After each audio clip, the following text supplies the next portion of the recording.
Hola gente, seguidoras, seguidores del Grupo Grite, otra vez un nuevo encuentro, otra vez un invitado de lujo. Por primera vez tenemos un editor como invitado, así que la verdad que para nosotros es un lujo y un honor que Mariano González Achi nos dé parte de su tiempo para hablar de una editorial que cualquiera que sabe de terror en Argentina, cualquiera que le interesa terror en Argentina, sabe de cuál estoy hablando, que es Cuarto Menguante.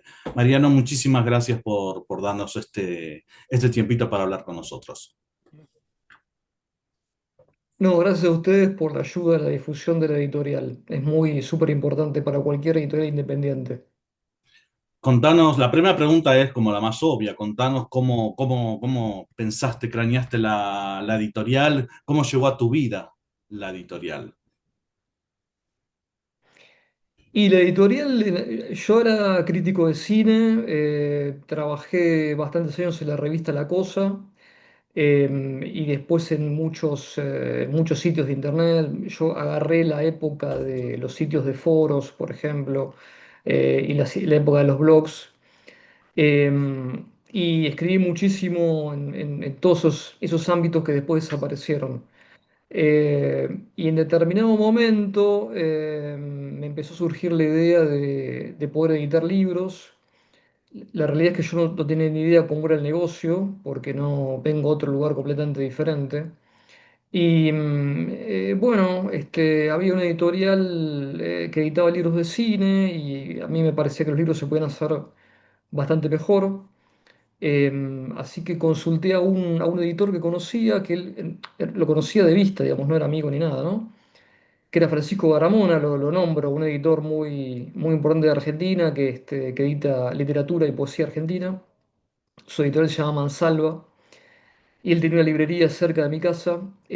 Así que una tarde me fui ahí y le dije, mira, a mí yo tengo esta idea en la cabeza, pero no sé nada de nada. No sé económicamente, por ejemplo, como para arrancar con cuánto dinero hace falta. Y tampoco sé cómo es el negocio. Y él, bueno, en un par de horas me explicó una enorme cantidad de cosas que son fundamentales y que, bueno, te hacen ahorrar un montón de tiempo y dolores de cabeza. Después, por supuesto, también vos te equivocás y Claro. cometés un montón de errores, ¿no? Pero bueno, te partís de una base y a partir de ahí, bueno, empezás a poder empezar a pensar en lo que es una editorial. Yo empecé igualmente con un solo libro porque no me daba para más, tampoco sabía qué iba a pasar con ese libro. No es lo más recomendable, ¿no? Lo más recomendable es arrancar con tres o cuatro directamente como para tener una presencia más importante. Y bueno, ese libro fue el de John Carpenter, fue el primer libro que editamos, lo escribió Matías Horta, que después se transformó en un colaborador muy estrecho de la editorial y bueno, estamos todo el tiempo planificando cosas. Y ese libro fue muy bien.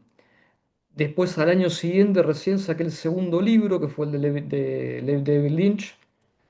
También le fue muy bien. Después esperé 2 años más para sacar el tercer libro. O sea, fue un comienzo muy lento, y yo al mismo tiempo trabajaba en otro lugar, ¿no es cierto?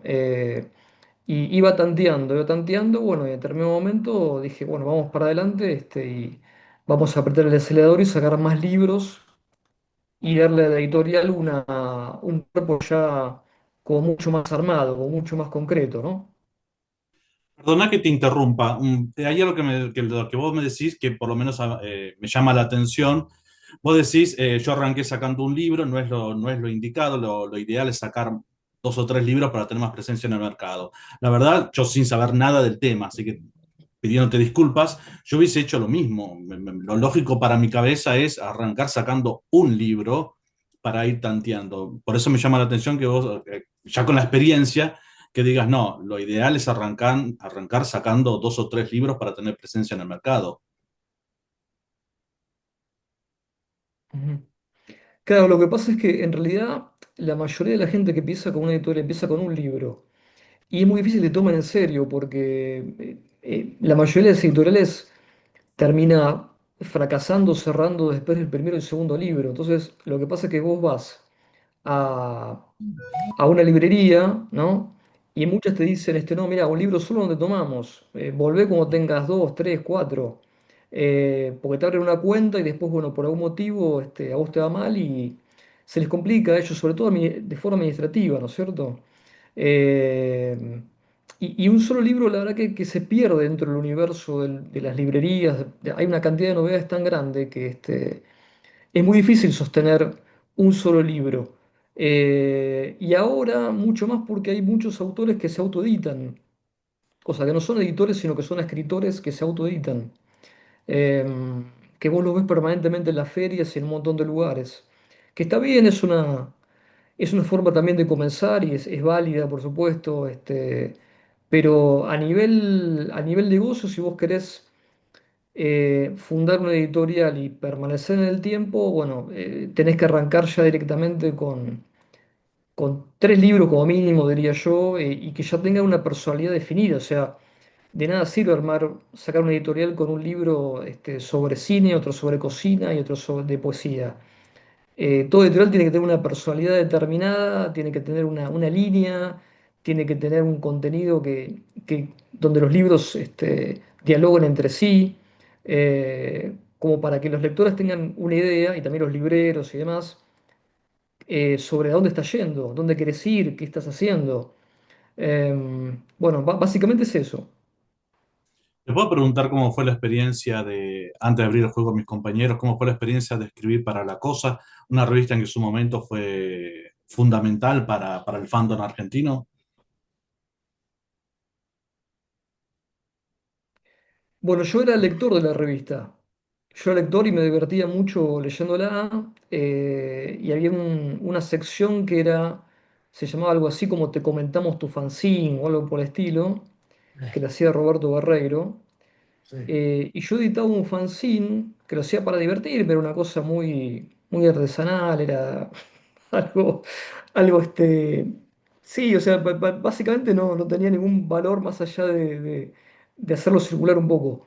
Y un día de cara dura lo mandé para que me lo comenten, me lo comentaron, eh, y más o menos 15 días después, 20 días después, recibo una carta por abajo de la puerta de mi casa, ¿no? Una carta de sobre de papel, ¿no? Lo cual marca también el tiempo que pasó. Y en esa carta decía que tenía intención de conocerme, que les parecía que, bueno, que podía sumarme a la revista de alguna manera, quizá viendo qué aporte tenía. Así que bueno, me comuniqué con ellos. En ese momento Axel Kuchevas, que era el director, después sumó Guillermo Hernández, pero un poco más después. Y tuvimos una reunión y le dije, mira, me gustaría hacer esto, esto, lo otro. Bueno, y ahí mismo me ofreció hacer la primera nota, que fue sobre la película El Manitú, una, una película terrible en todo sentido, que bueno, que yo la había visto, pero tuve que ir a buscarla a un videoclub para verla de nuevo, porque hay muchas partes que no me acordaba, por supuesto era todo analógico, ¿no? Claro. Fui a buscar un VHS, el VHS estaba en inglés, bueno, que era el idioma original con subtítulos en portugués, y bueno, era todo así, la revista, digamos, la experiencia fue muy buena porque conocí a muchas personas que después trabajaron en la editorial, como por ejemplo Roberto Barreiro, Sebastián Tabani, bueno, mismo Kuchevsky hizo un prólogo al libro del porno. Eh, claro, también existían las redacciones físicas, donde vos ibas a un lugar en concreto a entregar tu material. Mi primera nota, por ejemplo, la entregué mecanografiada. Eh, y ahí te encontrabas con los demás autores y te quedabas charlando. No sé, había un buen espíritu, digamos, de grupo. Ahora, bueno, las reacciones de las revistas, es más, las revistas están desapareciendo, quedan muy poquitas, Sí. y las últimas reacciones se dan Mm. virtuales. O sea, cada uno mandaba su material directamente por mail al diseñador que se encargaba de compilar todas las notas, todas las fotos y directamente salían así la revista. Así que la experiencia de la cosa fue muy positiva. Estuve varios años ahí y bueno, cuando llegó el momento de irme, me fui, pero me llevo un montón de buenos recuerdos. Sí. Emiliano, Sí, sí, gracias, Fer. Mariano, al momento de pensar y durante el surgimiento del sello Cuarto Menguante, ¿pensabas el proyecto como un espacio en el que vos también ibas a poder escribir sobre tus propios intereses o la pensabas más bien como para abrir el juego a otros escritores y para dar a conocer más el género o la crítica sobre el género? Yo en realidad la editorial la pensé como la clase de libros que a mí me hubiera gustado leer cuando tenía Claro. 20 años. En esa época, por ejemplo, los libros de cine que se consideraban en español eran de España justamente. Había una colección que se llamaba La Biblioteca del Autor Vértigo, que tiene un Sí. formato bastante similar a lo que es Cuarto Menguante, aunque bueno, son mejores son los de Cuarto Menguante, por supuesto. Sí, lo son. Eh, Lo son. pero, y aparte, también quería ordenar un poco el material.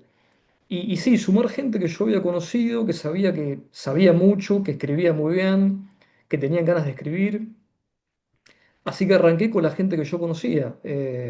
Ahora, bueno, se están sumando gente mucho más joven que me contacta a través de las redes y también son chicos que saben muchísimo y escriben muy bien. Hay como un cambio ya generacional porque hace bastantes años que estamos con esto. Y la idea, por supuesto, era que cualquiera tuviera al alcance de la mano un libro de determinado director, como Carpenter, Cronenberg, Lynch, eh, y pudiese consultar película por película o ver un análisis de toda su filmografía que el libro funcionara como una especie de complemento del visionado de una película. O sea, que vos veas una Sí, película y vuelvas al libro para buscar más información o al revés, que leyendo el libro te dieran sí, ganas de ver una película, entonces volvés otra vez a una película aunque la hayas visto un montón de veces. Los americanos tienen una palabra que se llama companion, aparece en muchas portadas de libros Sí, de cine, otras cosas, ¿no? Que ejemplifica sí, justamente eso, la idea del libro como que lo tenés al lado del televisor o al lado de la mesita y lo podés hojear, lo podés ver cuando quieras, ¿no? O sea, hacer libros de sí, investigación y de análisis, vos podés leer un capítulo hoy, podés leer otro capítulo, no sé, el año que viene, o podés tenerlo en el estante y cuando ves una película y te acordás que tenés el libro, lo vas a buscar y a ver qué dice. Funciona, ese es sí, el funcionamiento que yo quería darle. sí, es ¿Se hermoso. te cruzó?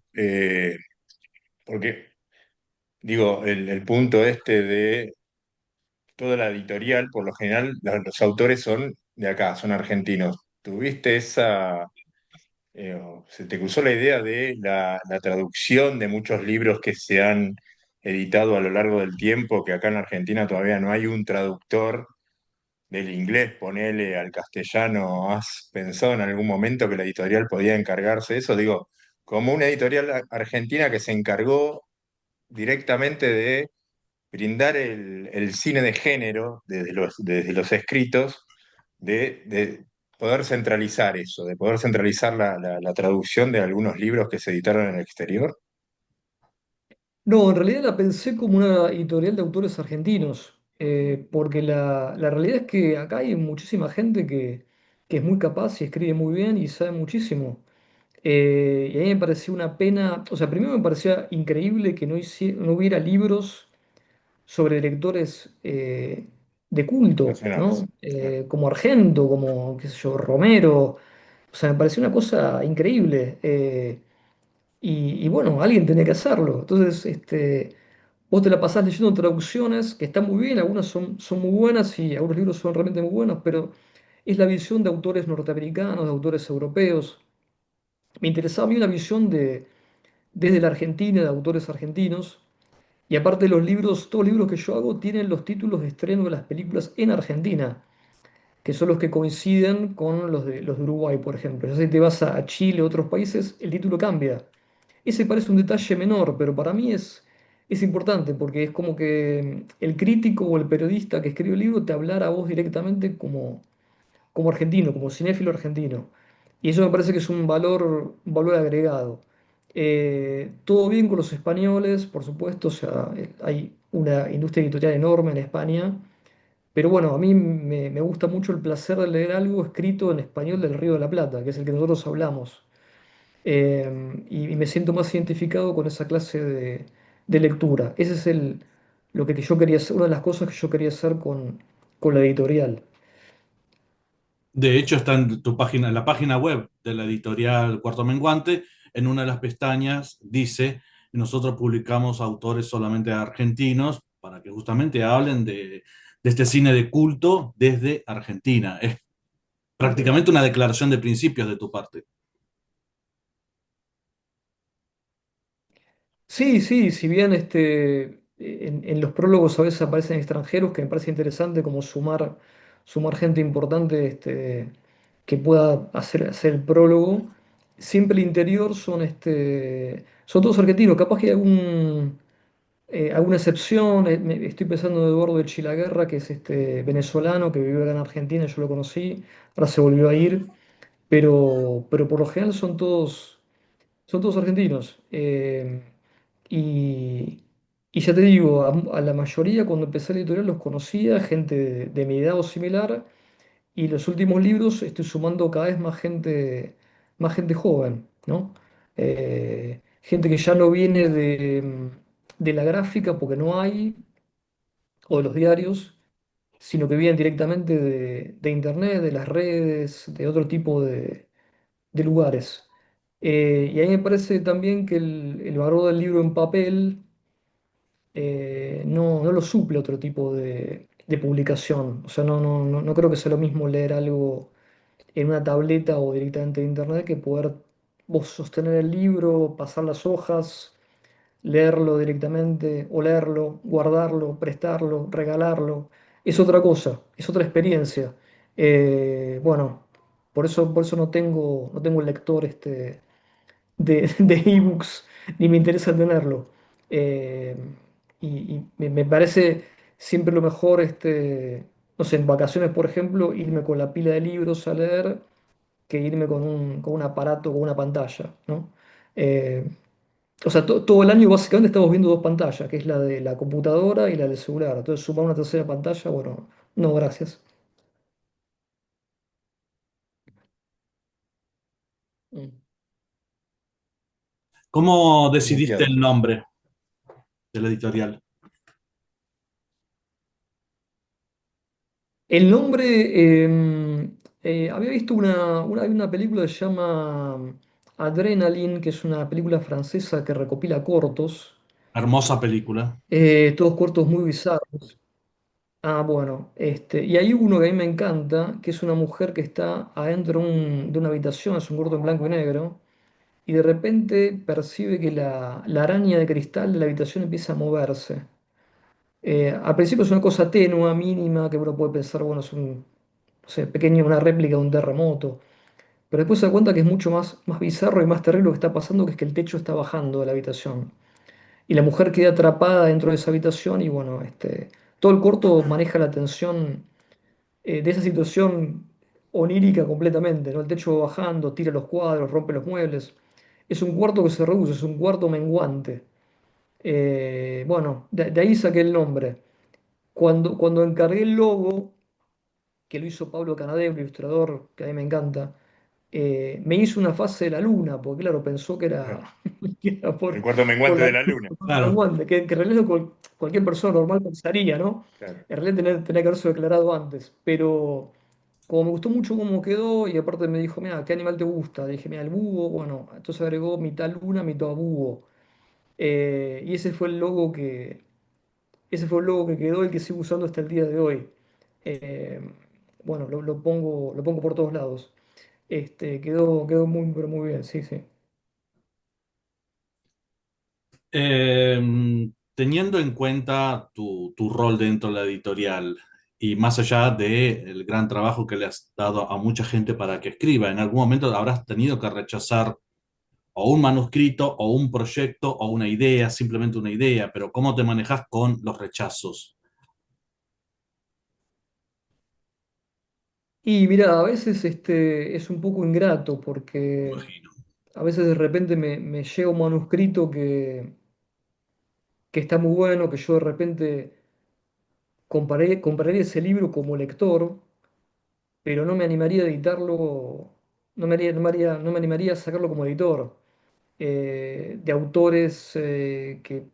La realidad es que vos, para sobrevivir en una editorial, tenés que vender una buena cantidad de libros. Y si vos te equivocás, el libro puede ser espectacular y bueno, puede tener el mejor papel, ilustraciones, todo lo que vos quieras, pero si el tema no engancha, no engancha, no hay nada que hacer. Eh, y de repente, a veces, bueno, me llegan manuscritos que están muy bien, pero tengo que decir que no, porque no me animo a publicarlos. Y lo peor de todo es que a veces vos te quedás con la duda, porque decís, bueno, en realidad capaz que funcionaría. O sea, a mí me parece que no. Y acá en este negocio también hay una cuestión bastante intuitiva, porque vos no tenés una, o sea, no hay una estadística de vos medir, puedas comprar o puedas conseguir que te diga, mira, hay tantos fanáticos de Michael Haneke, por ejemplo, o tantas personas comprarían un libro de Haneke. Y nombro a este director, pues justamente es uno de los manuscritos que me llegó, que estaba muy bueno. Y a mí me encanta también. Eh, y bueno, entonces te manejas un poco en el aire, esa es la realidad. Y te la jugás cada vez que sacas un libro, vos suponés que es un libro que va a gustar, pero bueno, a veces está la duda, ¿no? Las primeras semanas, bueno, a ver qué devolución tenés de librerías, por ejemplo, qué pasa con los lectores, con la gente que te manda mensajes. Eh, es una cuestión que está así en red en realidad. Y además de todo esto, o sea, una editorial grande quizá te puede sacar, no sé, 3 libros que vendan muy bien, 3 libros que vendan más o menos y 3 libros que no vendan nada. Entonces los libros que venden bien te compensan los que no venden. En mi caso es como tener una bala, ¿no? O sea, vos tenés que apuntar y tenés que dar el blanco. Si fallás, estás complicado, estás muy complicado. Por ahora vengo pegando, pero bueno, podría pasarme porque podría equivocarme, por supuesto. Así que bueno, es complicado el tema de los rechazos. Después, por supuesto, también aparece mucha gente que me presenta novelas, otras cosas que no tienen nada que ver con la editorial. Eso es muy común, ¿no? Que ahí los derivo a editoriales amigas. Pero es común que gente demande, por ejemplo, novelas o libros de cuentos de terror y me pregunta si los querría publicar. Y nunca pensaste en abrirte a ficción. La idea no, ¿Cómo, perdón? Nunca pensaste en abrirte a ¿Cómo? ficción. Sí, no solo lo pensé, sino que lo voy a hacer. De hecho, este año voy a arrancar, todavía no largué la noticia y nada, así que nada, una sorpresa, pero voy a arrancar y ahí sí me voy a meter con la traducción, porque la idea es traducir algunos autores que están como en el olvido y que no fueron traducidos nunca acá en Argentina, incluso en Latinoamérica, sí en España quizá, así que bueno, vamos a arrancar con eso a ver cómo nos va. La cuestión era que en algún momento también iba a tener que probar otros caminos aparte del cine, ¿no? Por el cine está muy bien, muy poca gente edita cine en Argentina, pero también es un nicho, Claro, ahí sí. tenés una cantidad de lectores reducida que te consume libros de cine y los ves en los anaqueles de las librerías. Es raro encontrar uno que diga cine, por lo general te encontrás con estantes que te dicen arte y Lo dentro de sé. arte entra pintura, teatro, música, sobre todo música, y cine, ¿no? A veces en el fondo ahí tenés que agacharte para ver qué hay. Eh, pero sí, sí, en algún momento tenía que abrirme y el momento, bueno, ya llegó este año. Sin hay un comprometerte, tema por muy fuerte supuesto. con respecto a la... Perdón, Jorge, una cosita, ya te dejo, Jorge, ya te dejo. No se puede adelantar ningún nombre, ¿no? Sin comprometerte a nada. Prefiero que no, pero Listo. no falta tanto. Lo que pasa es que a veces es una cuestión más fetichista esta, o sea, no quiero quemar a las cosas. Perfecto. Jorge, perdón, Jorge. No, no hay problema. No, porque justo lo que estabas diciendo con respecto al tema de las librerías y ese espacio que se le dedica particularmente a los libros sobre divulgación, sobre cinematografía y ese tipo de cosas, ¿no crees que hay, digamos, el gran problema es que, independientemente de que ustedes y vos, desde tu editorial, editando libros que son realmente accesibles a un público que nos gusta el cine, no hay una cuestión de negatividad con respecto a las grandes librerías, en particular de esta cosa de tenemos libros de cine que son muy caros, que son los que vienen de los libros españoles o algún libro editado en habla inglesa, pero que cuando los traen en las librerías, los costos son altísimos, se invisibiliza tal vez lo que ustedes, lo que vos publicás en tu editorial. No tenés en cuenta eso a la hora de trabajar con con grandes, no, perdón, editoriales, con grandes librerías, esta cosa de la invisibilización por culpa de libros muy costosos que cubren libros que son realmente muy interesantes, pero que digo, en el volumen tal vez a la librería no le importe más esos libros altamente costosos, que también juegan en contra, porque como vos decís, terminan ocupando un lugarcito pequeño en el estante compartido con arte, con música, hasta con periodismo. Me ha pasado encontrar Sí. libros de cine metidos en una que decía periodismo. Digo, ¿por qué periodismo? Pero bueno, ¿cómo ves eso, en ese manejo con respecto a las librerías? Y bueno, las librerías, la verdad que a veces el criterio varía mucho. Una cosa son las grandes cadenas como Jenny, por ejemplo, y otra cosa son las librerías chiquititas que vos hablas con el dueño de manera directa, te presentás y le contás, bueno, mira, yo tengo esto, es otra relación, ¿no?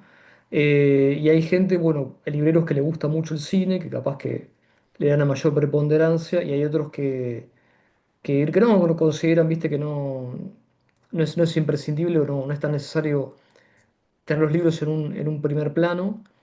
La realidad es que toda librería recibe un mínimo de 100 novedades todos los meses. Entonces también la pelea por el espacio es una batalla sin cuartel y es un buen ejercicio que lo hago, ¿no? Cuando voy a hacer la distribución, ver cada tanto a ver dónde quedan los libros, ¿viste? Porque a veces quedan tapados o la gente los saca o bueno. Y la exhibición es muy importante. Y después hay un tema aparte, extra, que es que hay como una especie de idea general de que el libro de cine es un libro que es más caro que otros, ¿no? O sea, vos tenés un libro, digo, pues yo sé lo que cuesta un libro, sé lo que cuesta el papel, la edición, la imprenta, la encuadernación, etcétera. Y vos ves un libro exactamente igual de otro tema, una novela, o sea, un libro de política o libro de cualquier otra cosa. Y el libro de cine por lo general es más caro. Es como si se pensara que el público lector de cine tiene mayor poder adquisitivo que otro, ¿no? Es muy raro esto, pero lo veo permanentemente y siempre me llamó la atención. Los libros de cuarto menguante, la idea que tengo yo es que el precio nunca sea un impedimento para comprar el libro. O sea, que a vos, si realmente te gusta el libro, que no pase, que digas, bueno, este libro me gustaría, pero no me alcanza o está muy caro, lo dejo, ¿no? Eso es una idea que yo trato de mantener, bueno, a pesar de los problemas que a veces hay con los valores de la economía, etcétera, etcétera, ¿no? Que inciden en el precio del libro. Sí, Igualmente tenemos que tener en cuenta, más allá de lo que estamos hablando acá, que en Argentina libros de cine ha llegado poco y nada. Eh, Se importa algo de España, pero tampoco se importa tanto.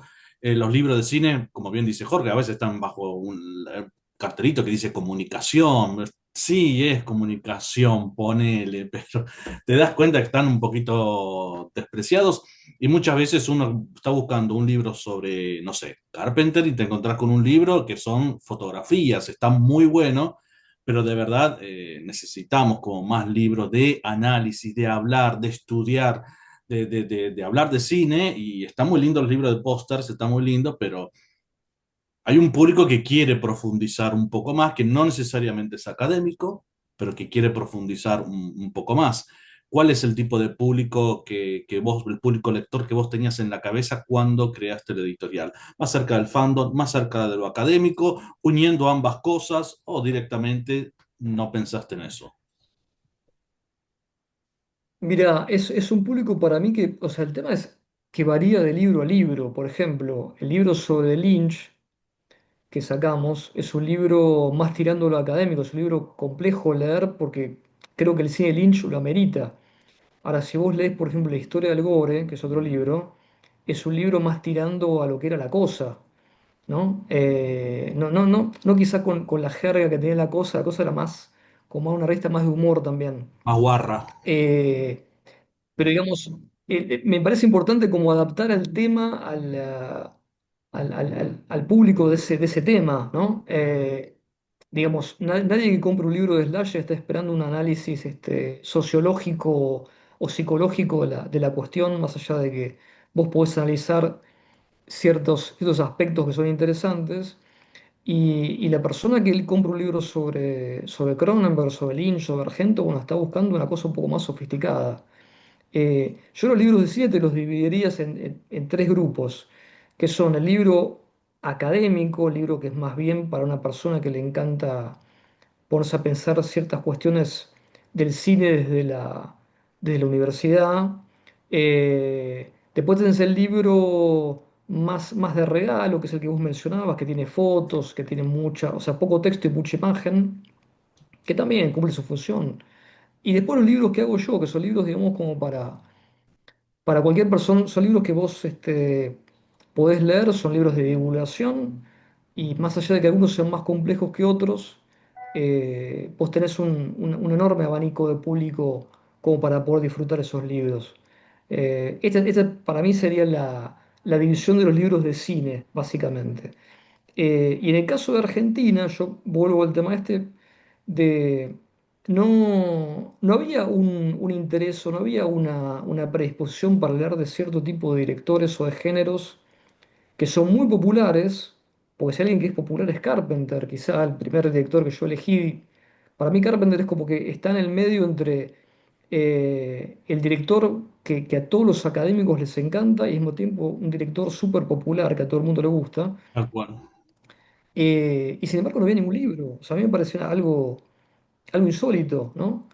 Y hay una tendencia dentro del mercado editorial argentino de que los libros de cine sean sobre el cine argentino, ¿no? Ujú.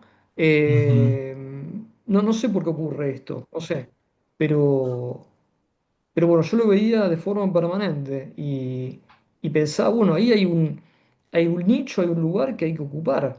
O sea, alguien tiene que hacer un libro sobre Carpenter, sobre Cronenberg, sobre Lynch, sobre Romero.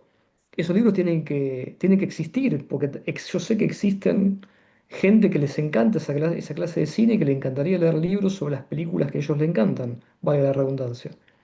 Eh, Esa es la visión que yo tengo, digamos, del panorama del libro del cine en Argentina. Le quiero dar espacio a Emiliano, pero no puedo dejar pasar algo que vos comentabas, que es, no escribir, que siempre está esa idea flotando que vos no podés desde Argentina escribir un libro sobre Carpenter, Romero o Darío Argento, porque estás en Argentina, tenés que escribir sobre cine argentino. Eso es algo que la gente que estudia cine, en la facultad, por ejemplo, Filosofía y Letras, yo soy docente ahí, lo hemos también tenido que pasar esos, los mismos docentes te dicen, gente, ustedes están en Argentina, ustedes tienen que salvar al cine argentino y tienen que hablar del cine argentino. Y a mí me parece perfecto la idea, excepto que hay un problema. Si a vos no te interesa, es que no te interesa, dale la oportunidad. Hay que ver mucho cine argentino y de última decir, la verdad que yo quiero escribir sobre Hitchcock. Lo lamento, lo conozco ambas opciones y yo quiero seguir escribiendo. Pero reificar e insinuar que la gente tiene que escribir sobre un objeto de estudio que quizás no le interesa tanto, simplemente porque estás en Argentina, en Cuba, en Paraguay, Uruguay, me hace ruido. Y lo argentino estaría en que son, como bien decías vos, son autores argentinos escribiendo sobre Carpenter. Entonces la mirada es argentina. Y son autores argentinos escribiendo sobre, en tu caso, escribiendo sobre Romero. ¿Es un autor estadounidense? Sí. La mirada es argentina. Y ahí está lo argentino y ahí está, y eso es una ruptura que es un juego muy interesante y que se tiene que explorar.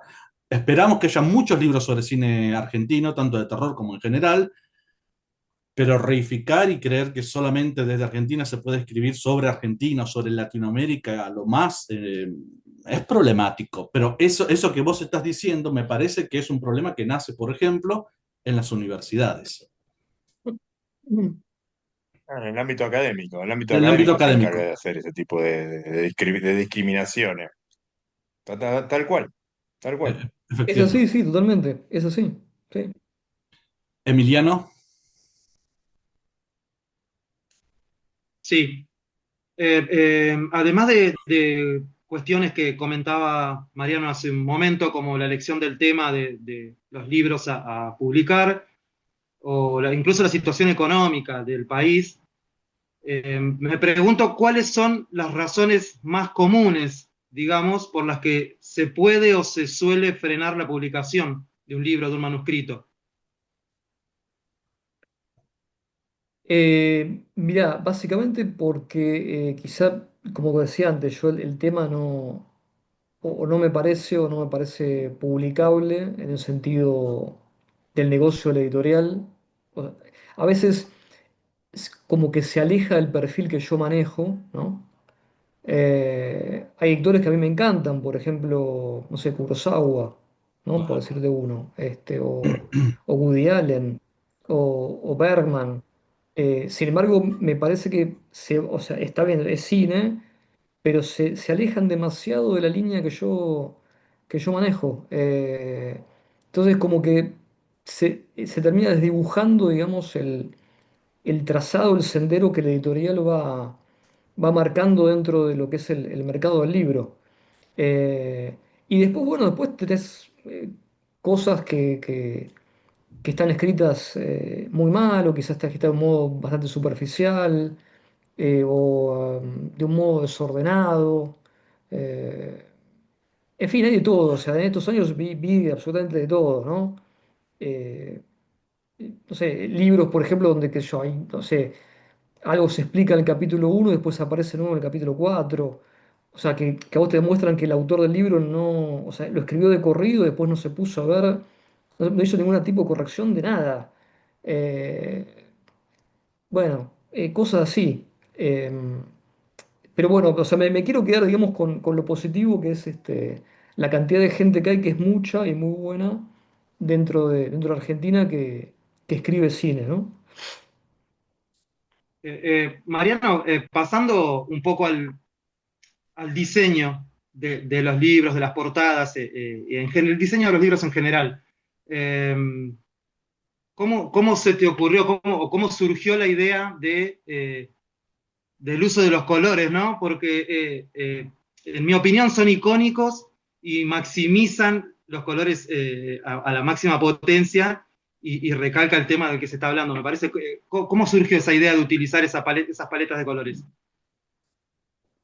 Bueno, como decía al principio, con respecto a que toda editorial tiene que tener una personalidad, eso también tiene que ver con el libro como objeto, ¿no? Y con la portada. Sí. Tiene que haber una continuidad estética de un libro al otro. Eh, acá es mérito sobre todo de mi diseñadora, que se llama Ana, vamos a nombrarla Ana Tapia Sassot, que es la que diseña las portadas y las que me da un montón de ideas y consejos sobre cómo ir continuando con el criterio estético de la editorial, que es muy importante.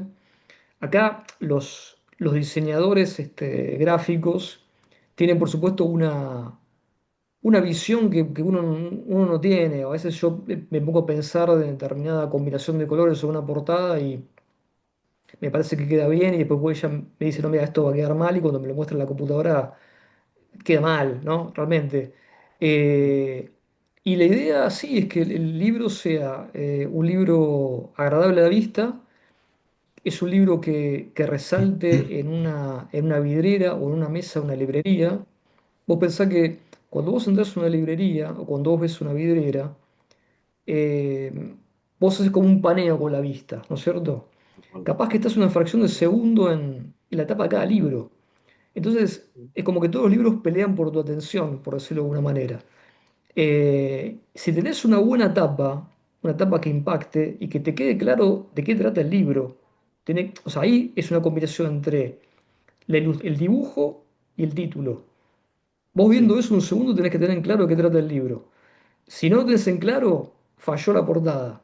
Eh, están diseñadas como para que vos tengas ganas de por lo menos levantar el libro, girarlo y después tenés el texto de contratapa que también es un texto que está muy pensado como para convencerte de que vos hojees el libro por adentro, ¿no es cierto? Es un Sí. texto que tiene que, de alguna manera, decirte, bueno, mira lo que hay adentro que está bueno, está interesante. Eh, así que, así que sí, no, la cuestión de estética y de tapas es muy importante. Y si vos te fijas bien, por ejemplo, hay, no sé, por ejemplo, el libro de Argento y el de Baba, la parte de abajo es blanca. Eso no es casualidad. Lo hice porque los dos son italianos. Entonces, en un futuro de otro italiano más, bueno, también será de color blanco. Y así, ¿no? Eh, esa es la idea a nivel color, digamos, de correspondencia de libro a libro y que te da una idea también integral de editorial. ¿Ustedes tienen algún régimen? Anteriormente habías hablado acerca. Dale, dale, Jorge, dale. Sí, ¿cómo? No, no, no, quería consultarte con respecto a que anteriormente habías hablado acerca de cómo dividías vos los libros en cuanto a tipo de publicación con respecto a lo académico, lo, digamos, lo divulgativo a nivel fotografía, tipo los libros de Tasken, por nombrar una editorial que se ha vuelto famosa por esos libros álbumes que Sí. simplemente son un compilado de imágenes, y después los que vos buscás de alguna manera poder, ese libro que llegue a todo el público. Sin embargo, ¿cómo verías esa transformación del libro académico para que sea, como para que pueda ingresar dentro de los parámetros que vos manejás como editor? Ujú. No sé si se entiende la pregunta. Digo, viste que tenés, no sé, por darte ejemplos, tesis doctorales que, digamos, tal vez desconozcamos porque precisamente son tesis doctorales que se meten dentro de la academia, que quedan dando vueltas dentro de presentaciones de defensas de doctorado y ese tipo de cosas, que es cuando uno puede llegar a darse a, o tenerlas a conocer, y que de golpe tal vez hablen sobre el género que nos gusta. Qué sé yo, tengo un ejemplo cercano que me suena acá en Argentina, Soledad Cleriac, que habló sobre, que habló sobre cómo se veía la magia, entre comillas, ¿no? Cómo se veía el tema de la divulgación científica y el género, y perdón, y lo sobrenatural a principios perdón, a fines del siglo XIX, que se publicó como un libro que fue intermedio. Tal vez, creo que lo publicó Editorial Siglo XXI, no recuerdo bien. La idea es que tal vez uno cuando lo lee lo tiene mucho más dentro del ámbito académico, pero es un libro que tal vez dentro del género estaría bueno que lo leyera el público, nosotros, el público común, el público normal. No sé si se entiende. ¿Cómo verías eso? Si mañana te cae en tu escritorio una tesis doctoral, una tesis de maestría que hable, ejemplo, a ver, un director que no hayas tocado, no Luigi sé, Cosi. voy a decir Hitchcock, un Luigi Cosi, o voy a decir Hitchcock porque, bueno, no, hay miles de libros, pero acá en Argentina no sé si hay alguien que se haya puesto desde una visión argentina a hablar sobre Hitchcock. Entonces, pero es una tesis doctoral, es una tesis de maestría. ¿Vos Ujú. pedirías modificaciones? No sé, harías hincapié, ¿cómo encararías un trabajo así? No sé si se entendió, Y perdón, fui muy sí, no, rebuscado, se entiende pero perfectamente. Sí, sí, o sea, bueno, muchas tesis las adapta el propio autor para después transformarse en libros, ¿no? O sea, vos la presentás para rendir y una vez que rendiste, el formato académico, claro, tiene sentido dentro de la academia. Exacto. Eh, y entonces, bueno, sufre algún tipo de modificación que a veces, digo, el mismo autor hace como para poder presentarla a una editorial. No es una cosa imposible, es una cosa que se puede hacer, que de hecho se hace bastante.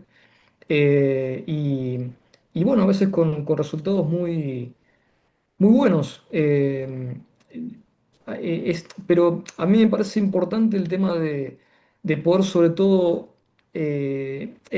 no sé, por ejemplo, en el ámbito académico, capaz que vos te exige una cantidad de páginas determinada, o te exigen una forma de citación determinada, o te exigen, no sé, las normas APA, por decir algo.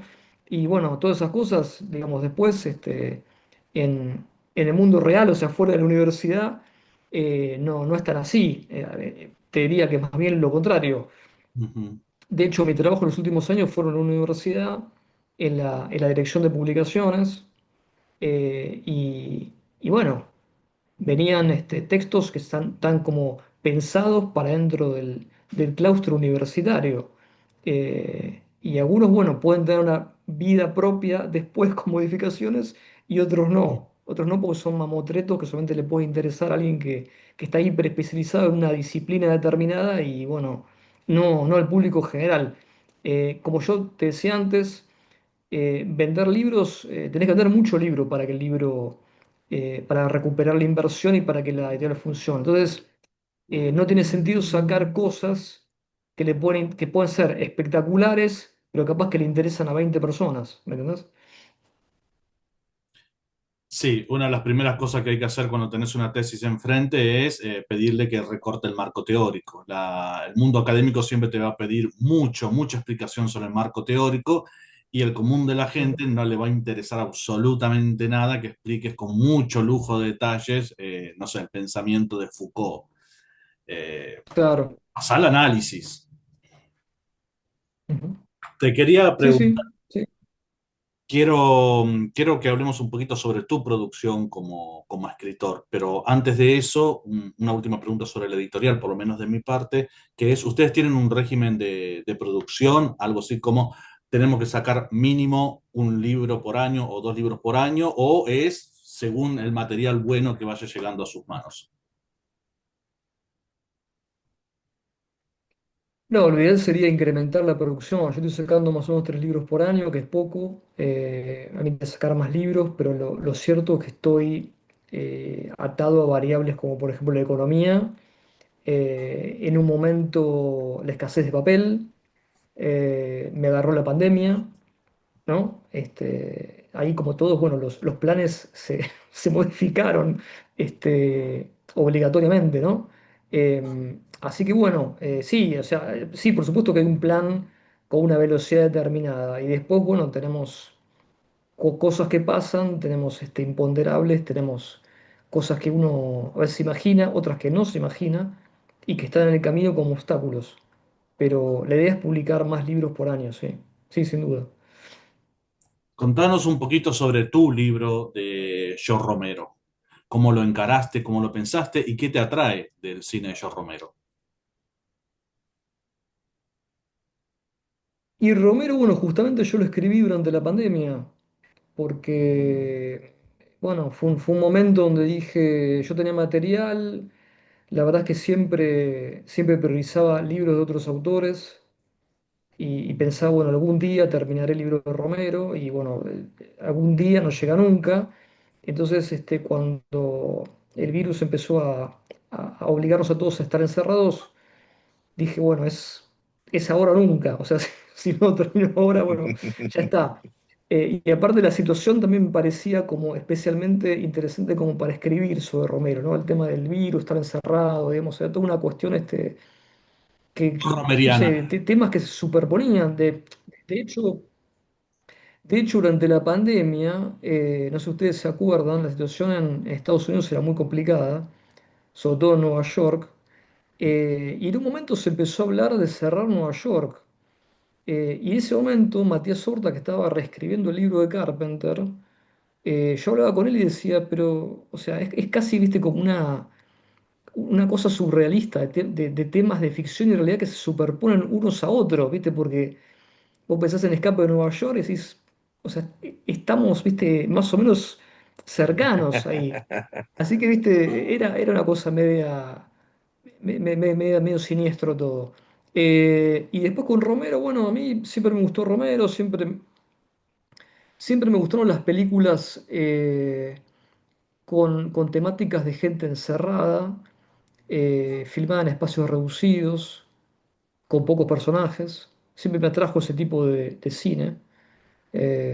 Bueno, Carpenter es así también, ¿no? Eh, y bueno, me puse a ver, primero me puse a buscar todo el material que tenía de otros libros, libros americanos, o europeos, y después me puse a rever toda la filmografía de Romero, que hacía algunas películas hace años que no las veía, y, y a veces uno está convencido que una escena es de determinada manera y cuando la ves no estará así, o sea que vos no puedes confiar en tu memoria finalmente, aunque creas que tenés buena memoria, la verdad es que no puedes confiar en tu memoria. Em, y además, otra cosa también bastante insólita que pasó durante ese momento es que apareció, mientras te quedabas escribiendo el libro, apareció una película perdida de Romero, que es una película que filmó por encargo, que yo la incluí en el libro, El Parque de Diversiones. Y, y bueno, justo cayó ahí, me cayó adelante como cada uno, ¿viste? Se encuentra algo que no esperaba, ¿no? Fue también bastante raro eso. Y bueno, el remate de Romero fue el prólogo del Toro. El Toro yo por supuesto no lo conocía. Me tiré el lance por una persona que lo conocía del Toro y tenía cierta llegada. Y del Toro es fanático de Romero. De hecho, en YouTube hay un reportaje que él le hace a Romero. Están los dos sentados en un sofá hablando 2 horas básicamente sobre su cine. No tiene desperdicio el reportaje ese. Y, y bueno, increíblemente yo había hablado con algunos, le había mandado mensajes a actores que han trabajado con Romero y demás, y ninguno me había dado bola. Y finalmente Del Toro me escribió unas líneas para que use como prólogo, ¿no? Ese fue el remate final de la aventura de Romero. Eh, y, y bueno, para terminar con Romero, Romero, o sea, es un director muy particular por muchas razones. A mí la que me parece más interesante es que el tipo siempre quiso, siempre intentó filmar de manera independiente, con todos los problemas que eso implica, ¿no es cierto?, de presupuesto, de tiempos, de recursos, bueno, y las veces que se dio y dijo, bueno, voy a trabajar para un estudio grande, también tuvo problemas. Sí. ¿No? También tuvo problemas. Él, por ejemplo, cuando lo contrató, bueno, ahora no me viene a la mente el estudio, y tampoco la película. Bueno, quedé en blanco. La compañía, el estudio se fundió. Entonces el mismo Romeo te cuenta que el tipo tenía un montón de recursos técnicos y embargaron el estudio y la mitad oscura, ahí ya me acordé, la mitad oscura, y se llevaban el material. Era como que, o sea, como que él nunca puede escapar, digamos, a una realidad de director absolutamente independiente que está contando las monedas, que depende más de la buena suerte que de la planificación, eh, y que finalmente cada película que termina es una especie de pequeño milagro, porque si vos repasás la carrera de él, siempre encontrás problemas económicos sobre todo, pero de todo tipo, de todo tipo. Eh, y eso para mí lo hace un director como muy interesante, ¿no? O sea, una persona que está acostumbrada a filmar en las peores condiciones, y aún así logra siempre productos interesantes, muy logrados.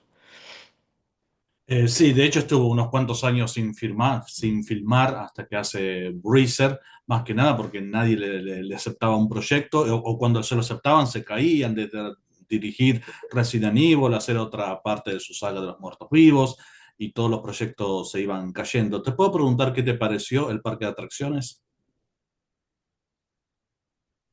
Mira, me parece una película muy rara, porque bueno, se encargó un grupo religioso, Romero, es una película bastante particular, así hecha por encargo. Eh, actúa el actor principal de Martin, la película de vampiros de Romero, que es una película también súper interesante y muy buena, que no tuvo el impacto que tuvo La Noche de los Muertos Vivos, a pesar de que es muy disruptiva. El parque de atracciones es como una, sí, es como una suerte de moraleja o de fábula acerca de la vejez en Estados Unidos, ¿no? De qué pasa cuando una persona alcanza cierta edad y cómo queda abandonada al sistema. El parque de diversiones es de alguna manera una especie de engranaje que sigue funcionando y la persona que queda relegada físicamente o mentalmente no puede escapar de eso.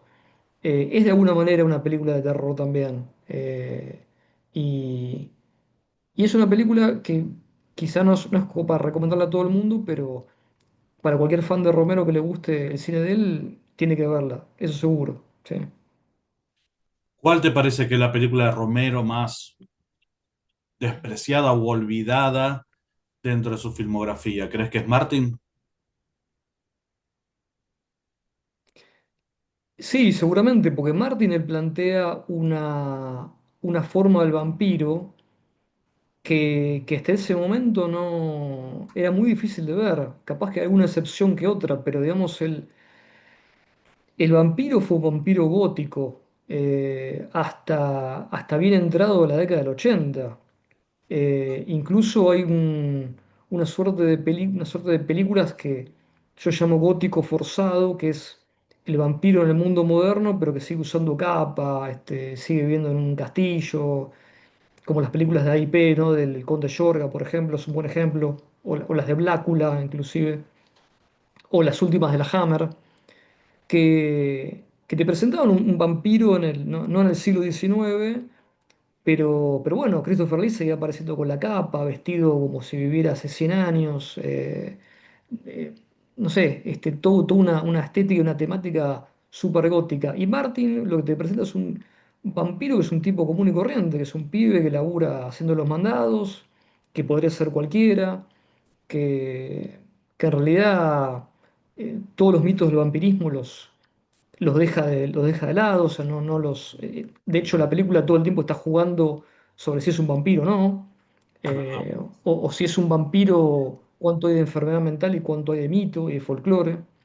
Eh, es una película para mí súper interesante, que aborda el aspecto del vampirismo y le da toda una vuelta, incluso en las ensoñaciones que tiene Martin en la película que aparece en blanco y negro, él se ve como un vampiro gótico, ¿no es cierto? Es como que se representa como un vampiro típico de películas de la Hammer o películas europeas, francesas o italianas de la década del 60, el 70. A mí me parece súper interesante Martin y me parece que no tuvo la repercusión ni fue tan disruptiva como si fue La Noche de los Muertos Vivos, ¿no?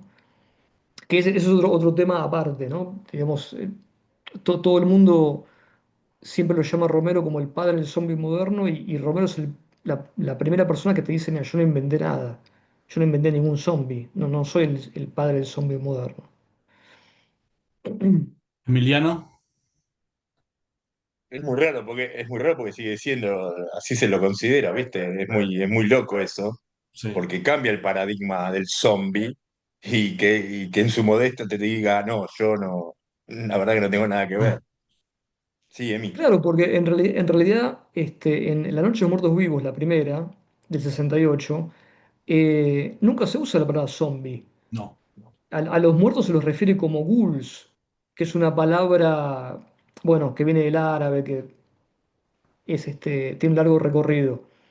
Eh, Zombies se les decía a las primeras películas que son mucho más antiguos, como White Zombie o Walk with the Zombie de Jacques Tourneur, que le tomaban el folclore de Haití y demás. Bestial. Pero Romero digamos, no se basó en esa clase de películas para Salón de los Muertos Vivos.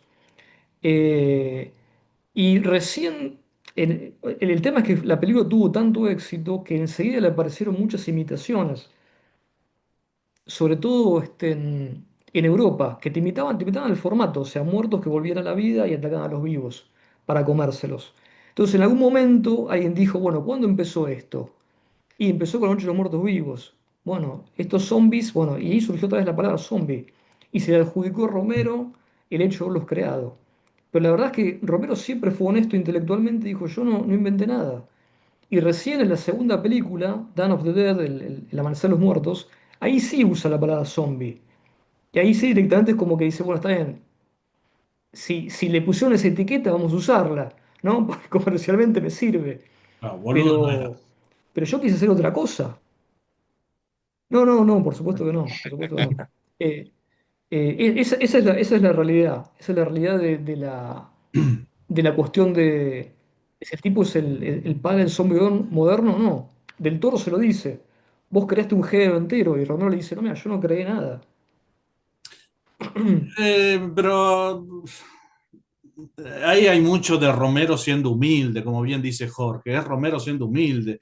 Es verdad que él no crea el zombie ya viene de antes, pero viene atado muy a la religión y a la filosofía vudú y se lo ata a eso. Romero lo que da una vuelta de tuerca tan grande que prácticamente sí crea al zombie como lo conocemos hoy, como el devorador de seres humanos, y eso es una vuelta de tuerca que le da Romero. Lo que pasa es que quizás él no tenía en su cabeza puesta la idea de esto es un zombie, pero cuando Del Toro le dice, vos inventaste un género nuevo, y sí, yo entiendo la humildad de Romero, pero es verdad que le dio una vuelta de tuerca tan nueva que sí, él creó ese ciclo subgénero del zombie devoradores. Lo que pasa es que le gana la humildad a Romero.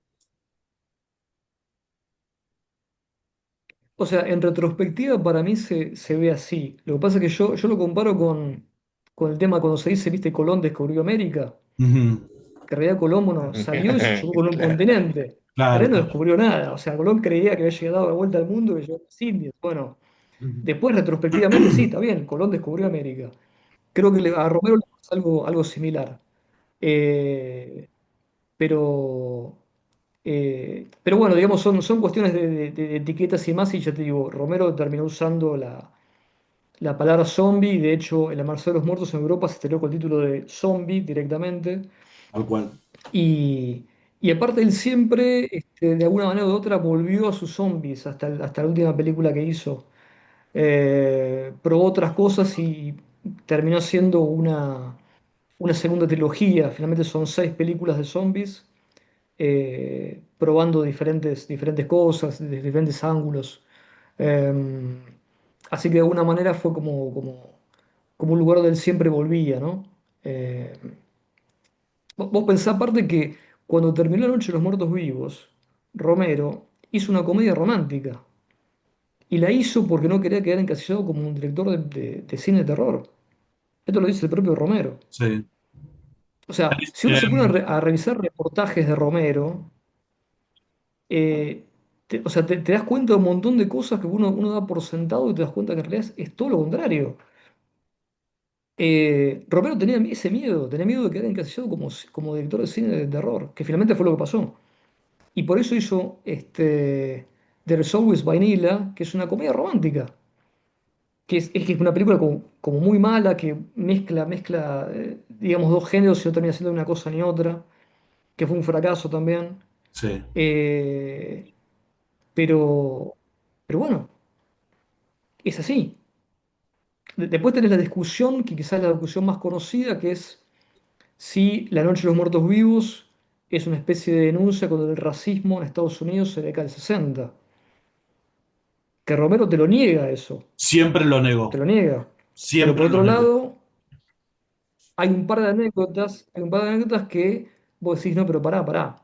En realidad, él te lo niega, pero, digamos, hay cosas que te dicen exactamente lo contrario. Si querés te cuento una chiquita. Dale, dale, por favor. A Romero 1000 veces le preguntaron si Dwayne Jones, que era el protagonista de Noche de los Muertos Vivos, era un actor negro justamente porque él quería escenificar lo que pasaba en Estados Unidos en esa época, etcétera, etcétera. Recordemos que la década del 60 en Estados Unidos fue especialmente violenta, con un montón de asesinatos muy importantes, bueno, Luther King, Malcolm X, Kennedy, Bobby Kennedy, bueno. Había muchas redadas en las universidades, mucha violencia en las calles. El Ku Klux Klan seguía activo de una manera muy presente. Y no era para nada habitual que un actor negro protagonizara una película, y menos de terror. Sin embargo, Romero siempre que se lo preguntaron, dijo lo mismo, dijo, lo elegimos porque del grupo, que el grupo amateur, era el mejor actor. Ahora, por supuesto, ni Romero, ni Dwayne Jones, ni todos los que trabajaban en la película podían desconocer la realidad que estaba sucediendo en Estados Unidos con el tema racial. Cuando termina la película, esto lo cuenta el mismo Romero, estaban más ansiosos por distribuirla, por encontrar un distribuidor. Entonces mete las latas de la película en el auto y se va él con el productor directamente a Nueva York para intentar venderla. Mientras sigan por la ruta, escuchan que Martin Luther King fue asesinado. ¿Sí? Y Romero le dice al productor, esto nos conviene, ¿no? Yo se lo escuché 2 veces, lo contó, en 2 reportajes diferentes. Y me llama la atención que el entrevistador no haya dicho, no le retrucó nada. Eh, pero bueno, digamos, te marca también, digamos, ciertas contradicciones a veces que una persona puede tener como cualquiera, ¿no? Y te da también cierta perspectiva de la época que se vivía en ese momento. Em, bueno, más allá de eso, Romero es un tipo que no vas a encontrar a nadie que te hable mal de él. Todos los que trabajaron con él lo consideran un tipo súper amable, respetuoso, afable. Y de hecho, si vos lo ves en todos los reportajes que dio, que son no sé cuántos vi, pero yo creo que por lo menos en YouTube debe haber más de 100 aparte de los que leí, te das cuenta es un tipo muy fácil, o sea, un tipo muy, que no tiene ningún tipo de problema, un tipo muy fácil de tratar, un tipo muy amable, un tipo muy respetuoso. eh, y bueno, de tanto escucharlo y verlo, viste, vos, finalmente es algo medio raro esto, pero como estableces un vínculo de cariño con el director más allá de la obra, ¿no? Como que te da la sensación en un momento que lo conoces. En un momento mencionaste That Is Always Vanilla, que es su comedia romántica, solamente para decir que realmente es muy difícil de ver la película. Con todo el cariño que le tengo a Romero, es una película muy interesante. La recomiendo para ver en lo interesante que es, pero es difícil. La comedia no funciona, el drama no funciona, eh, hace agua. Es una película difícil de ver de Romero. Te puedo preguntar qué te parecieron las últimas películas de Romero. Mira, a mí me gustaron, me parece que, o sea, no se encuentra entre lo mejor de Romero, pero me parece como que es un cierre muy digno para su cine. Me parece que termina siendo un cine muy coherente, digo, más allá de alguna película rara como la que recién mencionaste o la que encontraron de el parque de diversiones. Es un cine que tiene una identidad propia, y se puede hablar de un cine romeriano. Y eso para mí es muy importante porque si uno se pone a pensar, hay muy pocos directores de terror que hagan un cine personal, ¿no? Y más ahora, ¿no? Que todo como más industrializado. Sí, sí, Y sí. reconocer un director por las películas que hace como una marca de estilo, para mí es un valor agregado que es súper importante, ¿no? Sí. Emiliano, Sí, sí, Fer, gracias. Mariano, te quería preguntar sobre Menguante, otra cosita, pero antes preguntarte, ya que acabas de hablar de tu labor como autor con este libro sobre Romero, si después de esta experiencia está en tus planes futuros, próximos o no, escribir sobre otro autor o sobre algún otro tema que te interese, o tus energías están más enfocadas en otra labor. Mira, por ahora no tengo planificado escribir un libro entero. La verdad que es mucho laburo escribir un libro, realmente, o sea, Sí, son horas y horas de estar sentado en una silla y no es para nada fácil.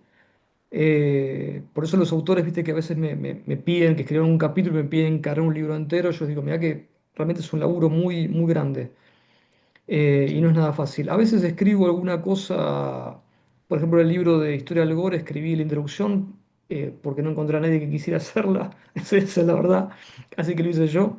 Pero no, no tengo planificado escribir otro libro, por lo menos en el corto plazo. Sí.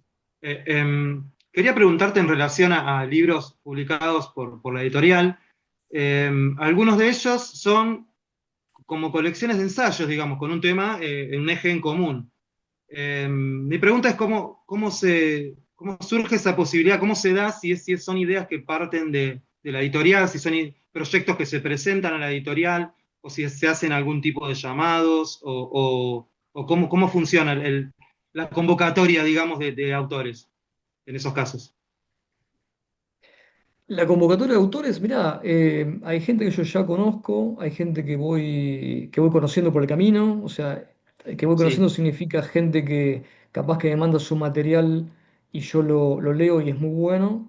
Al mismo tiempo, los autores todos tienen un perfil determinado, entonces capaz que vos a un autor lo ves más para escribir sobre alguien y no para otro director, otro tema.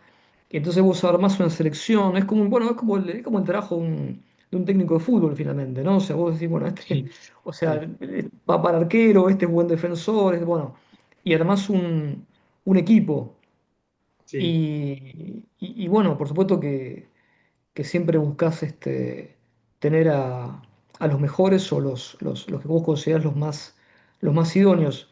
Y también es muy importante el tema de que el autor sea un tipo responsable, o sea, que no te deje con un trabajo, viste, colgado por la mitad, ¿no? O sea, no es solamente el tema de saber y escribir bien, sino, o sea, respetar un los plazos de compromiso. entrega. Eso para Sí, una editorial es fundamental, porque si vos te atrasás, llega un momento que ya eh, es también complicado para los que ya entregaron, ¿no es cierto? Cuando es un libro colectivo, claro, que claro, respetaron el deadline y bueno, te preguntan, bueno, ¿y el libro cuándo sale? No iba a salir acá y bueno, y tenés que explicarles que estás esperando algo, entonces te crea toda una sí, situación conflictiva. Entonces, bueno, por eso yo valoro mucho el tema de la responsabilidad, ¿no? Del tema a ver, más allá de que a la gente le pasan cosas en la vida, o sea, la gente se enferma, se divorcia, se tiene que mudar, pierde el trabajo, o sea, y la realidad también sí, es que la mayoría de la gente que escribe tiene otros trabajos, ¿no es cierto? Su actividad principal no es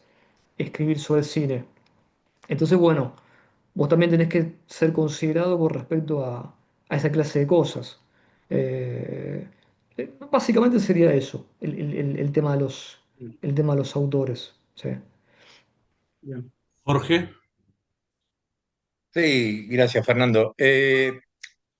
¿Tenés en cuenta, o sea, has abarcado una gran cantidad de directores y de temática dentro de la colección esta que me encanta? Eh, Quería saber si tenés en vista nuevos estudios sobre directores, por ejemplo, o sobre productores. Veo que te está faltando Corman, te está faltando Roger Corman dentro de la colección. ¿Tenés pensados sacar en algún corto o mediano plazo libros sobre este autor, sobre este director, productor? Eh, Mira, no, ¿Se no te lo cruzó? tengo. Sí, no, no, cuando se murió Corman, hace relativamente poco, ¿no? Hace un par de años será. eh, Mucha gente lo trajo a colación, ¿no?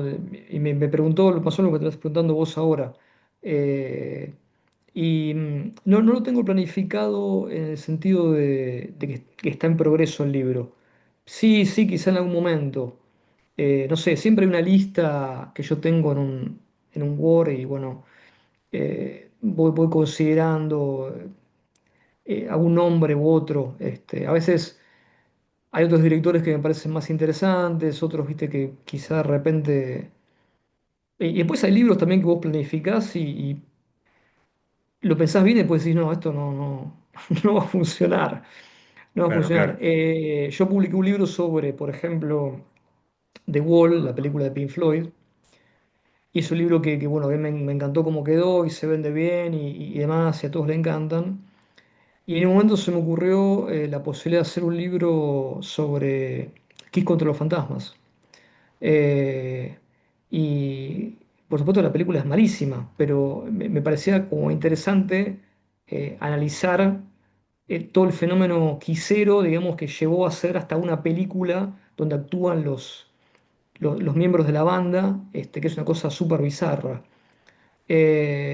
Y bueno, me puse a hablar con gente fanática de Kiss y demás, y las reacciones eran similares, eran al principio entusiasmo, después, viste, como se quedaban pensando y me decían, pero ¿te parece? ¿Te parece un libro sobre eso? Bueno, finalmente no lo voy a hacer. Este, por eso digo, a veces hay que ir recalculando, ¿viste? A veces capaz que una idea no parece tan mala y después cuando la testeas un poco, decís, no, esto, no, vamos para atrás, vamos para atrás. El fanático de Kiss escucha más que lo que lee.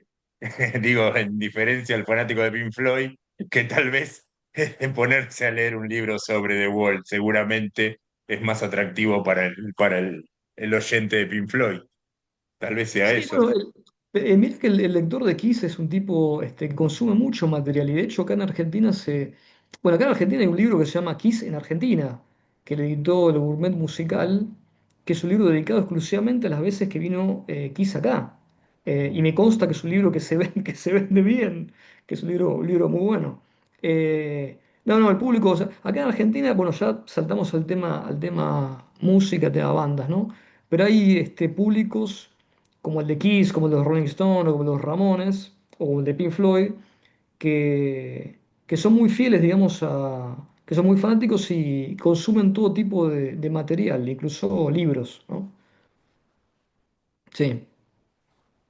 Para ir cerrando y agradeciéndote muchísimo el tiempo que nos has dado. Capaz que te pongan un aprieto en esto porque uno no lo tiene en la cabeza en el momento, pero algún libro que nos puedas recomendar por fuera de Cuarto Menguante, algo que hayas leído en los últimos tiempos, que diga, recomiendo este libro en inglés, en castellano, publicado acá, publicado en España, algo que vos digas, lo recomiendo mucho. Un libro no de Cuarto Menguante, de otra editorial. Sí, los de Cuarto Menguante los recomendamos todos, por supuesto. Bueno, ¿qué- bueno, mirá, te puedo recomendar Yo leo ficción también, me encanta, bueno, a mí me encanta leer todo, ¿no? Hay un libro de una escritora argentina que se llama Marina Yusuk, que se llama Para que sepan que vinimos, que es una novela que salió hace relativamente poco. Es una novela de fantasmas. Eh, es excelente, es excelente. Es una novela que yo le recomendaría a cualquiera porque te presentan tres o cuatro personajes nada más, un matrimonio con una nena chiquitita en un viaje por Estados Unidos, matrimonio argentino, y empiezan a pasar cosas raras. Es una novela súper recomendable y muy bien construida y muy sólida también. Eh, para que sepan que vinimos, se llama. Buenísimo. Y para cerrar, si a Jorge y a Emiliano les parece bien, y no les queda una pregunta colgando, ¿dónde podemos entonces conseguir los libros de Cuarto Menguante? ¿Cómo los conseguimos? Mira, depende de donde vivas. Si vivís en Capital, hay un montón de librerías que los tienen. Si no, tenés algunas librerías en concreto, no sé, en algunas provincias como Córdoba y demás. Eh, en toda Latinoamérica los puedes comprar a través de Busca Libre, que es una plataforma que te los envía. Y si no, me escribís a mí directamente a la página, que es editorialcuartomenguante.com. Y bueno, yo te los mando donde sea, te los mando por correo. Y incluso te puedo hacer un descuento si compras más de un libro porque soy el editor. Perfecto. Mariano, muchísimas... Sé que Y también si no, Dale, debemos. te agrego una cosita dale, dale. más. Dentro de poco es la Feria del Libro. Ahí Sí. vamos a estar este año con un stand propio en el pabellón amarillo, Buenísimo. stand 2109, sí. Así que ahí cualquiera puede ir a comprar los libros de Cuarto Menguante si van a visitar la feria. Y si quieren hablar un poco de cine o de cualquier cosa, bueno, también los espero ahí con todo gusto. Obvio. Ahí estaremos. ¿Es el primer año que están En con inglés. stand propio? Sí, porque en realidad siempre estoy en el stand otra persona que tiene varias editoriales. Este año es un programa que tiene la Feria del Libro, que siempre se lo da a tres o cuatro editoriales independientes. Este año nos seleccionan a nosotros. Así que este año en particular sí estamos con un stand propio dentro de la feria, sí. Felicitaciones. Y Jorge, vamos a ibas a ver decir también algo. Buenísimo. No, sí, que digo, independientemente también te vamos a ver, te vemos en las reuniones estas del género, en las diferentes ferias y diferentes encuentros, ¿no? También, pues, te he visto en Diabólico Fest, te he visto en varios lugares donde también se pueden adquirir tus libros. ¿Vas a estar en alguna como Horror XP o Comic Con, alguna de esas? ¿O todavía? En Horror XP voy a estar. Ah, En Horror XP voy a buenísimo. estar, que es el día 19, si no me equivoco. Sí, suelo ir a bastantes eventos. En la Comic Con, bueno, todavía falta mucho porque creo que es en diciembre recién la de este año. Creo que van a ser una sola. Ah, no van a hacer la de Eso, mayo entonces. tengo entendido que no. Tengo entendido que directamente pasa Ah, todo para diciembre. Pero en la Horror XP voy a perfecto. estar, sí. Ah, Voy a estar en la buenísimo. Feria del Libro. Después también estoy siempre en la Feria de Editores. Estoy todos los años, estoy en la FED, siempre. Sí. Eh, y sí, sí, todo el tiempo hago bastantes ferias y eventos, así que me pueden encontrar en cualquier momento, en cualquier lugar. Lo bueno que también recordémosles a nuestros seguidores, Fernando, que él fue también partícipe en las jornadas, en las últimas dos jornadas que organizamos sobre Sí, el tuvimos la género, así suerte que de contar agradecemos con también él y con Cuarto Menguante y con todos sus libros. Mariano, la verdad, mil gracias por haberte tomado este tiempo para hablar de la editorial, para hablar de género de terror, para hablar de George Romero. Después, en algún momento en el futuro, haremos una mesa redonda para hablar solamente del cine de George Romero. Y tiremos a ver a la feria del libro. Y ya saben dónde se consiguen los libros de Cuarto Menguante. Y como bien dice Mariano, es una vertiente de estudios dentro de Argentina que faltaba. Y es un placer poder leer autores argentinos hablando de Romero, Carpenter, cine gore, cine porno, Giallo, Mario Bava, eh, las transposiciones fílmicas de Lovecraft, que es el último libro que creo que sacaron. Es un placer ver Ujú. esa variedad. Como bien dice Jorge, esperemos que en el futuro lleguen muchos más libros, que llegue Roger Corman, que llegue Jacques Tourneur, ya que estamos pidiendo. Aprovecho para pedir. Bien. Emiliano, ¿querés pedirle algo también, ya que estamos? Pobre hombre. Que, no, de verdad No, no, es una lista muy larga. Hacemos, hacemos. te agradecemos muchísimo, muchísimo de verdad el tiempo que nos diste y muchas gracias por haber creado Sí, sí, sí. Cuarto Menguante. La verdad que el fandom argentino no Sí. sería lo que es si no tuviese esos libros que son absolutamente únicos dentro de Argentina. Muchísimas gracias. Bueno, gracias a ustedes, gracias por todas las palabras. Y sí, sí, la verdad que bueno, es importante la difusión para los editores, que por lo general estamos en las sombras, ¿no? Siempre están adelante, no sé, directores o autores. El editor es una figura más bien oscura que no suele aparecer. Eh, Así que bueno, gracias por la difusión también, siempre es bienvenida y seguramente nos veremos en cualquier momento, nos cruzaremos más de una vez seguramente del año, porque aparte frecuentamos lugares siempre similares, Parecidos. así que estamos destinados a cruzarnos por ahí. Sí, totalmente, totalmente. Mariano, muchísimas gracias entonces y hasta la Buenísimo. próxima entonces. Dale, chau chicos, nos vemos. Gracias, hasta la Muchas próxima. gracias. Chau, Muchas chau, gracias. chau. Hasta la próxima.